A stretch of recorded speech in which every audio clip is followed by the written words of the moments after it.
তো নমস্কার বন্ধুরা, সবাই কেমন আছেন? আশা করি সবাই ভালো আছেন। আর ছেলেকে নিয়ে স্কুলে গেছিলাম, ওই যে পরীক্ষা আজকে শেষ হয়ে গেল, তো কালকে বন্ধ আছে ওর আবার। আজকে আসলাম, এসে ছেলেকে দেখুন কি করে দিই। সকালবেলা একটা ডিম সেদ্ধ খাবে, তারপরে ভাত ভাজা করে দিব।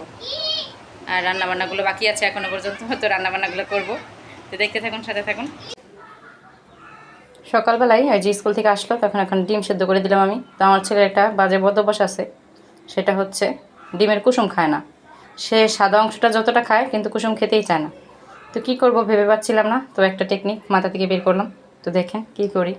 তো যাদের বাচ্চারা খেতে চায় না তাদের জন্য একদম ঠিকঠাক। তো ডিমটাকে আগে ছিলে নিই, সেদ্ধ করে নিয়েছি। ডিমটা তো ছেলা হয়ে গেছে। এর মধ্যে দেখুন পেঁয়াজ আর একটু কাঁচামরিচ দিয়ে দিয়েছি, আর এখানে একটু লবণ দিয়ে দিয়েছি। দিয়ে পেঁয়াজটাকে মথে নিচ্ছি ভালো করে মথা হয়ে গেছে। এখন ডিমটাকে আমি মাঝখান দিকে ভাগ করে নিব। এই যে ভাগ করে নিলাম। এখন এর মধ্যে দিব এই পেঁয়াজ মরিচ মাখাটাকে।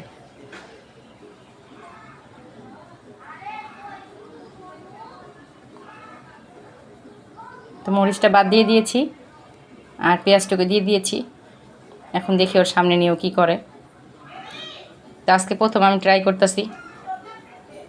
ও তো কুসুম খেতে চায় না, তো দেখুন এই যে কুসুম সহ কিন্তু আমি দিয়ে দিয়েছি ওর মুখে। তো খেতে চায় না প্রথমে, পরে আমি বললাম যে কেমন হয়েছে, গরম তো মুখে নিতে একটু সমস্যা হচ্ছিল। তো ডিমটা গরম গরম খেতেই ভালো লাগে, ঠান্ডা হলে পরে ভালো লাগে না। তো বলছে ভালো হয়েছে। তো পেঁয়াজ কাটা হচ্ছিল, ঝাঁঝে ছেলের চোখটা জল জল করছে।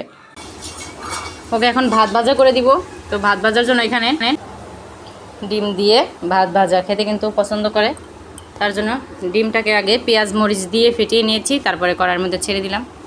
এখন ডিমটাকে একটু ঝুরি ভাজা করে নিব।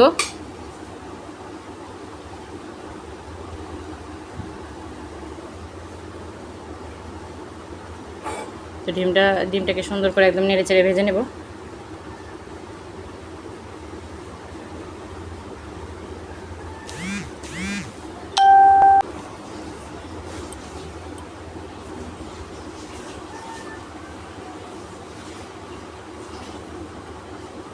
ডিম তো ভাজা হয়ে গেছে, এর মধ্যে এখন ভাতগুলোকে দিয়ে দিব। এই যে ভাত, তার সাথে একটু লবণ আর একটু হলুদের গুঁড়ো দিয়ে দিয়েছিলাম। দিয়ে এখন ডিমের সাথে ভাতটাকে ভেজে নেব।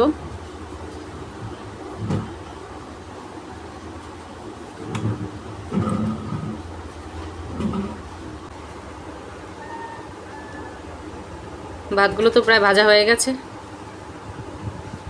এখন নামিয়ে নেব। এই যে ওর থালা, তো ওর থালার মধ্যে নামিয়ে নিয়েছি, ওকে খেতে দিয়েছি।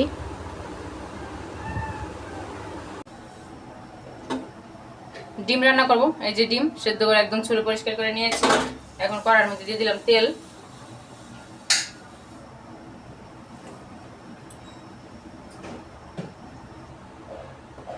ডিমগুলোকে এখন ভেজে নিব। ডিমের মধ্যে হলুদের দেবো, হলুদের গুঁড়ো দিয়েছিলাম, ডিমটা আর ছিটবে না।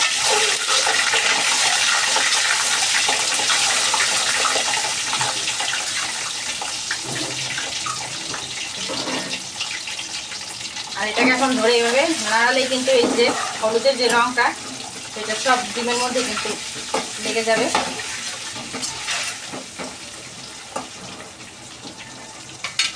আর দিব একটু লবণ।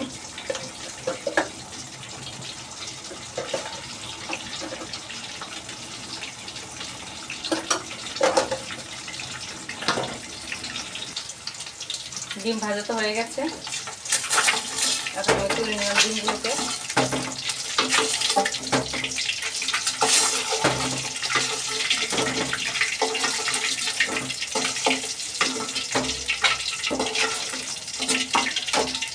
এই যে ডিম ভাজা হয়ে গেছে। এখন এই তেলের মধ্যে এখন জিরে ফোড়ন দিলাম। তো জিরে ফোড়নের পর দিয়ে দিলাম পেঁয়াজ কুচি।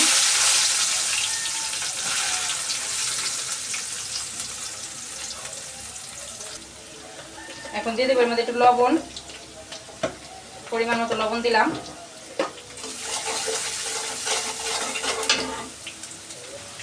এদিকে আবার আলু ভেজে নিচ্ছি ডিমের জন্য, কয়েকটা আলু দিব ডিমের মধ্যে, সেই জন্য আলুগুলো ভেজে নিচ্ছি। এর মধ্যে দিব এখন একটু জিরে বাটা। জিরে বাটা দিলাম।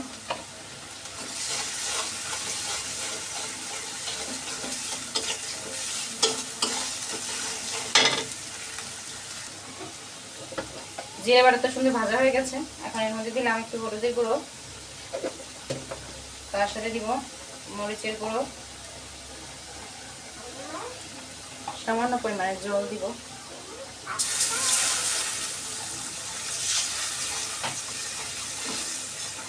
অল্প পরিমাণে জল দিয়ে দিলাম।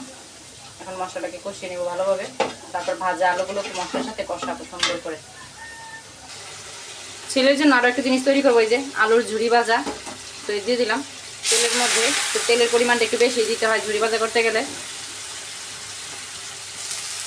এখন লবণ ছাড়া কিন্তু আমি ভেজে নিব। লবণ দিলে কিন্তু আলুগুলো নিয়ে যাবে। লবণ ছাড়া আমি ভাজবো। মশলা তো সুন্দর কষানো হয়েছে। এখন এর মধ্যে দিলাম আলু। তো ভেজে রাখা আলু একদম কড়া করে লাল করে ভেজে নিয়েছি। দেখুন, দেখলে বুঝতে পারবেন।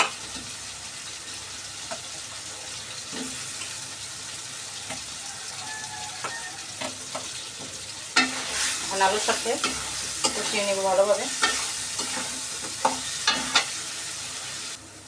এখন ডিমগুলো দিয়ে দিব আলুর সাথে ভালোভাবে একদম কষা করবো ডিমটাকে। তারপরে জল দিব।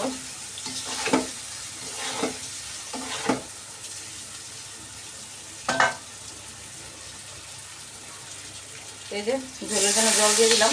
মশলাটা তো সুন্দর কষানো হয়ে গেছে।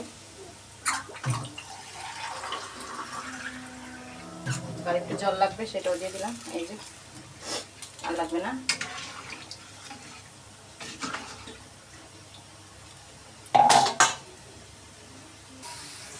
আলু ভাজাটা দেখুন কি সুন্দর হয়ে গেছে। এর মধ্যে হালকা 1 চিমটি মরিচের গুঁড়া দিয়েছি, তার সাথে একটু লবণ দিলাম মাত্র। এখন নামাবো দেখে তাই লবণটা দিয়ে দিলাম। এখন নামিয়ে নেব। একদম ঝরঝরে হয়ে গেছে সুন্দর। এবং তেলটা নিয়ে গিয়ে সুন্দর করে নামাবো। এখন শাক ভাজি করবো, তার জন্য এখানে পেঁয়াজ রসুন ভেজে নিচ্ছি। কলমি শাক আনা হয়েছিল আজকে বাজার থেকে। তো এই যে কেটে দিয়ে একদম পরিষ্কার করে নিয়েছি। আমার যা আবার বেছে দিল সবগুলোকে। আর এখানে হচ্ছে কাঁচামরিচ। তো কাঁচামরিচ খালি করে নিয়েছি। এখন শাকটাকে ভেজে নেব। তো সেদিন পুজোতে তো বাঙ্গি আনা হয়েছিল, অনেক ফল টল আনা হয়েছিল। তো বাঙ্গিটা ফ্রিজে ছিল অর্ধেকটা। তো বাকি অর্ধেকটা আমি একদম কেটে চিনি দিয়ে দিয়েছি। তো বাঙ্গিটা চিনি দিয়ে খেতেই ভালো লাগে। তো অনেকে ফুটও বলে। তো বাঙির মধ্যে হচ্ছে আমি বেলেটা খেতে ভালো লাগে। এই কসকস করে যেটা, সেটা আমার কাছে অতটা ভালো লাগে না। সেটাই আনা হয়েছে। আর বেলেটা খেতে দারুণ লাগে, মুখে দিলেই গলে যায় সুন্দর। চিনি দিয়ে নিয়েছি বেশি করে। বেশি করে চিনি দিলে খেতে কিন্তু দারুণ লাগে। আরও হচ্ছে ফ্রিজ থেকে বের করা হয়েছে, দুপুরে গরমের মধ্যে খাচ্ছি। আর রান্নাও করছি। রান্নাঘরে রান্না বসিয়ে দিয়ে তারপরে আসছি, কেটে কুটে এখন খাচ্ছি। আর ভালোই লাগছে খেতে। আর আমার ছেলেটাকে এবার তরমুজ কেটে দিলাম। আর আমি বসে বসে বাগিয়ে নিয়ে বসে গেছি। তো খাওয়া শেষ করি। ঝড়ো বাতাস উঠছে আজকে বাহিরে, দেখুন প্রচুর পরিমাণে বাতাস। হঠাৎ করে দমকা হাওয়া। রান্না করতে করতে চলে আসলাম।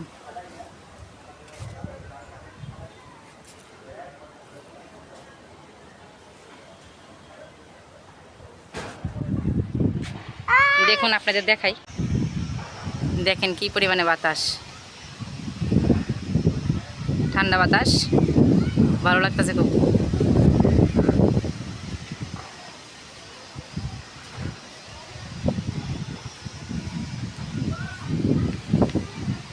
দুপুরবেলা এরকম বাতাসটা তো দারুণ লাগে।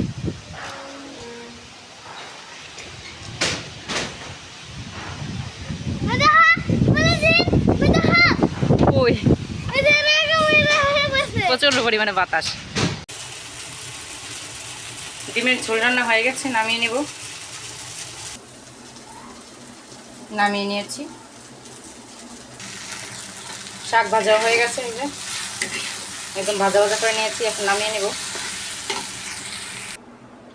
তো বন্ধুরা, শাক ভাজা তো হয়ে গেছে। আজকে রান্না বান্না কমপ্লিট। সবাই ভালো থাকবেন, সুস্থ থাকবেন।